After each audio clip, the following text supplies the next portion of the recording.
You're watching the only local news at 5:30. Fox 4 News starts now. Hello, everybody. I'm Heather Hayes. First tonight here on Fox 4 News at 5:30. Parents say an 8th grader's sick fantasy is a threat to their children and they want him kicked out of school. He published a story about committing violent sexual acts against classmates, but the district is waiting for law enforcement to decide if his right to free speech crossed the line. First tonight here at 5:30, Fox 4's Natalie Solis is live at Tidwell Middle School in Roanoke with the story. Natalie. Well, Heather, this young man is allowed back at school today, although today he did not attend classes along with about 170 other kids. Many of them were out here protesting with their parents earlier this morning. That's about 5 times the usual number of absent kids. Now, as more stories of this young man and run-ins start to surface, his father tells us his son is a good kid. I'm not in school today. I kept both of my two out.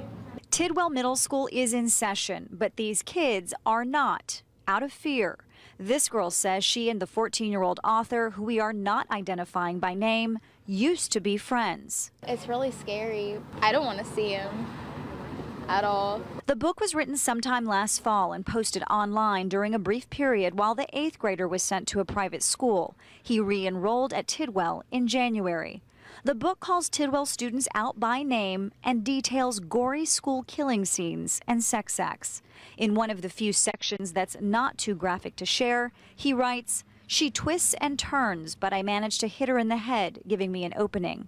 In another section, he goes on a killing spree with his scissors. He writes, "He tries to hold in a scream, but it escapes him when I drive the scissors down his chest." I've been sick to my stomach for 2 days. It is awful, very disgusting, very hard to read something about your kid. Does it fall under protected free speech? Or does it rise to the level of a criminal offense? And that's a decision that's in the hands of law enforcement. The district says a student brought it to a teacher's attention on February 26th, and the district notified the parents of students named on March 3rd. But it wasn't until March 20th, the Friday after they returned from spring break, that everyone else was notified. Some parents say the district was too slow to react and hasn't acted swiftly enough. We don't want to wait until a Columbine-sized disaster happens in order for action to be taken. The boy's father told Fox 4 by phone his son is a good student who's been the target of bullying, an allegation the district says it's investigating. I feel incredibly sorry for him. He needs help, not protests, not parents who want him kicked out of the school. John Ramirez is one of a few parents we spoke to who says his child has had issues with the 14-year-old well before the book surfaced and now hopes something more will be done. She has not been at school and won't go back until we see resolution. We want all the kids to feel safe, including him. All right, well, the message today from the superintendent is that school is safe and that they feel like they have enough security and that teachers are on heightened alert. The administration encouraging kids to come back. That being said, this case, as I mentioned, has been referred to the Tarrant County District Attorney's Office, which will decide if this is free speech or a criminal matter. In an email, a spokesperson says that this is being investigated, but that there is no further comment at this time. Heather? All right, so Natalie, we're not going to identify that student author, but there are an awful lot of questions about who he is. Is there anything you can tell us?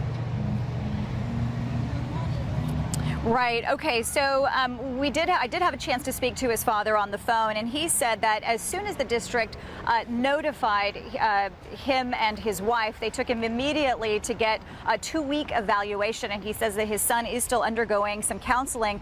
The mother also wrote on Facebook that her son is an avid reader. He loves and admires authors like Stephen King, and that she agrees that this content was inappropriate. But she also insists that her son is not full of rage and that he had no intention of harming anyone.